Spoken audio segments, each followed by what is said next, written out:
You know you've been cleaning a lot when your degreaser looks like that. Ugh, I guess it's time to change it.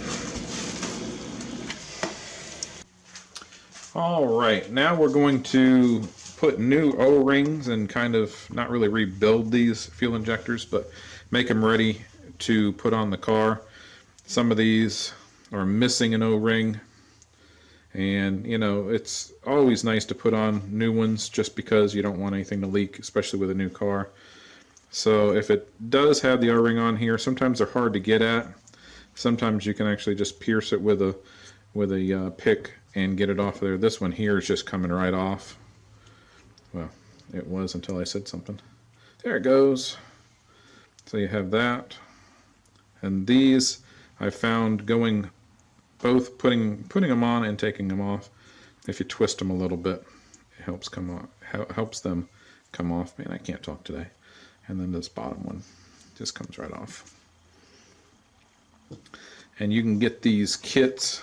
This is actually it's a CarQuest.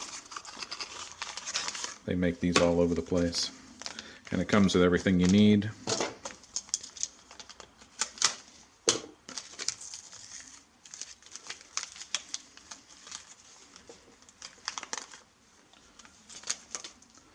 Now you want to make sure you're remembering which way these go on. So as you take them off, just put them in order. That way you can put them back on again. This little knurled one goes right in the bottom, goes right on there. Then this other one here that has it's kind of like almost like a channel in there, that goes on next. And like I said, if you just twist it a little bit, sometimes it helps it go on. And then you got your O-ring for the top. And there. That way it won't leak when you put it in your brand new engine. And these are for the fuel rail too, so I'm just going to set those aside. Alright guys, today we're going to go over a couple things on the engine. And the first thing is, we actually did something wrong. Not really wrong, but let me show you what I mean. We are literally going by the book when it comes to this. So when we came up to here, we've already got the spark plugs in. Now if you can read this, it says apply anti-seize.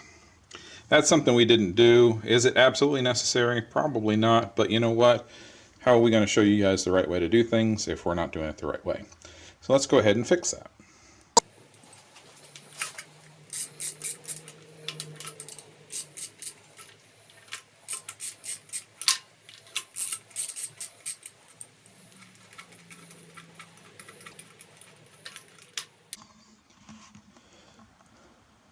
Okay, sorry about that.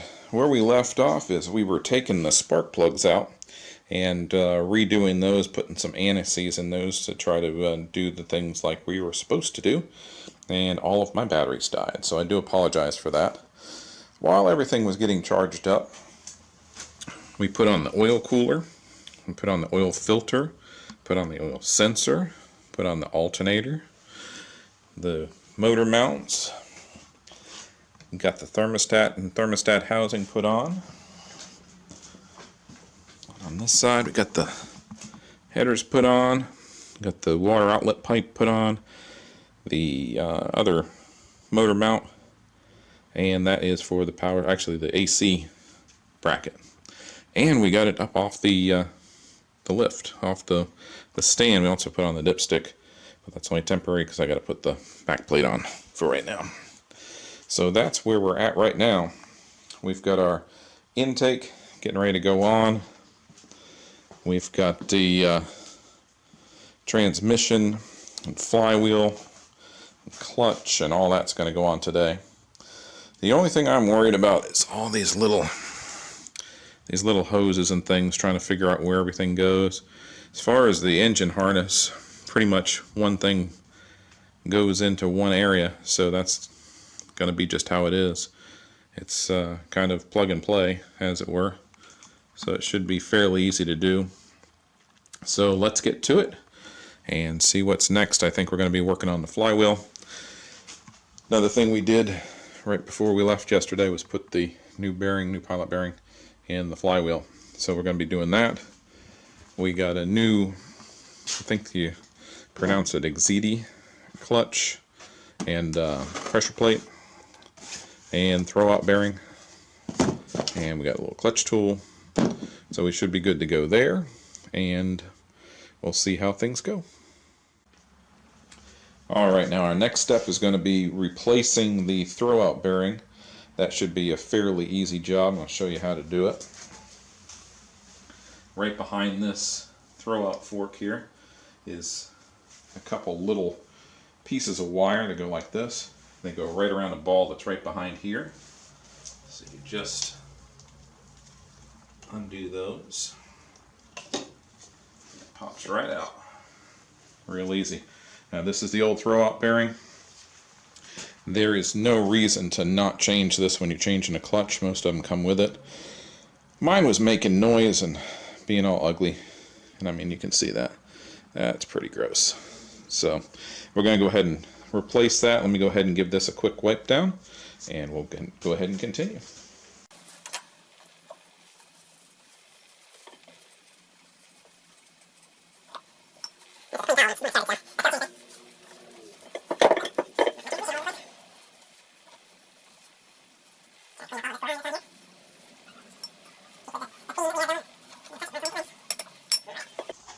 I got my new throwout bearing that came with the kit.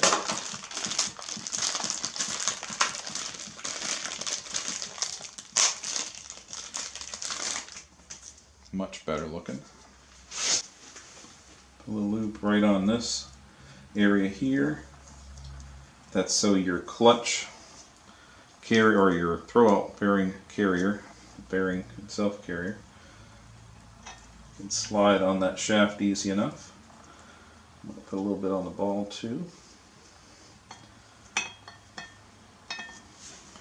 There we go. And then this just pops right on the little hangers. I don't know if you can see that well enough or not, if I'm in the way. And it just goes right over.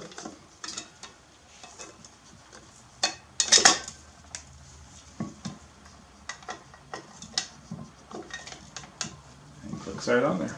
And that's it. One of the easiest things you're probably going to do on your Miata. That's pretty easy, and it's going to save you a lot of headache later on. Alright, next thing we're going to be doing is putting on the intake. So hopefully it fits with this on here. I'm not sure if it's going to. I can at least put the gasket on there. See how that goes. The brand new Velcro gasket.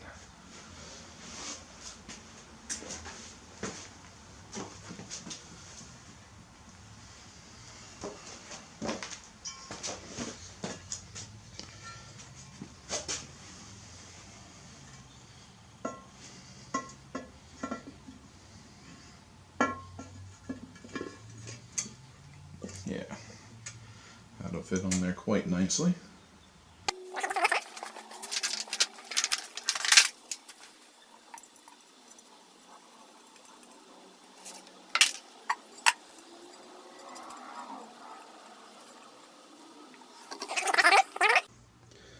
Alright guys, now in this build we show everything, even if we have to go back a step. But looking over the instructions for the clutch, it mentioned if you don't resurface your flywheel, then the warranty is void on your clutch. So we went ahead and got the surface all nice and resurfaced, or I should say the flywheel resurfaced. Got the brand new bearing installed. This is all good to go now, so we're going to go ahead and reinstall that back on the motor. But we wanted to just go ahead and show you that we are actually taking the right steps to get this motor done right. We're getting ready to put a little bit of brake clean on there, clean up any of the grease that's all left on it from the machining and from, they usually spray it down so it doesn't rust. So we're going to go ahead and do that, get that done right now.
after all that, I tell you, some time has passed. I didn't film a lot of this just because it's been a real pain, but just to show you, the engine is in. Now all I have to do is just try to figure out where all these plugs go. I've got to shout out to some of the guys on some of the forums out there, try to see what's going on with some of these. Like, I know this is like the crank sensor and things like that, but I just don't know how they're attached down in the motor. I figured some things out. Had to replace this hose here. Just got some 3/8 line that's going to be running all the way over here. I've got this line coming from my cruise control. That's going to be going over there to the intake. I've got my mass air meter hooked up just so I know where the plug goes. Had to get a new O2 sensor, and I got one of these Bosch things where you actually have to splice it in to your original harness and everything. I wish I had just got something that would just plug in, but they didn't have anything, so I'm trying that, so hopefully that works. That's going to be plugged into, things are falling. That's going to be plugging into that plug there. It's just a spaghetti nightmare. When you've done this 1,000 times, it gets a little easier, but this is my first time doing this, so it's a little daunting. My coil pack's still got to go down over here in the back of the engine. I'm trying to figure out where some of these plugs go to, and you know, we're getting there. We've only got probably, I don't know, maybe 5 or 6 different things to sort out here. Like this plug goes into that one. You know, there's some things that's going on. I got my O2 sensor there. You know, just the normal stuff. So that's where we're standing right now. I'm going to go ahead and end this video here. Hopefully my next video will be this thing starting up and going through the break-in procedures. This is a really, really nice engine. Again, the guys over at Leroy Engineering just knocked this out of the park. This, hopefully you've been following along, but this thing right here is a 500 horsepower capable regular 4-cylinder 1.8, but we got all the good stuff in it. Wiseco pistons, Manley rods, ARP head studs and main studs. We got a Boundary Engineering oil pump and a Gates water pump and all sorts of fun stuff in there. So that thing is ready to rock and roll whenever we get our turbo installed. But for now, we just need to get this thing in the car and running because it is such a beautiful day outside. See if I can actually look out the window here, out the dirty garage windows. But it's beautiful out there. Just wish I could run the car. It's been so long. It's just really killing me. But anyways, thanks for watching. Like, subscribe, you know the drill. It definitely helps us out. We appreciate it. Any help that you can give us along the way, give us a shout down there in the comments down below. We definitely read all of our comments in here. So if you have anything, any answers, any suggestions, anything, any kind of videos you want us to start making, anything like that, just let us know. We're open to suggestions. But until then, we'll catch you later.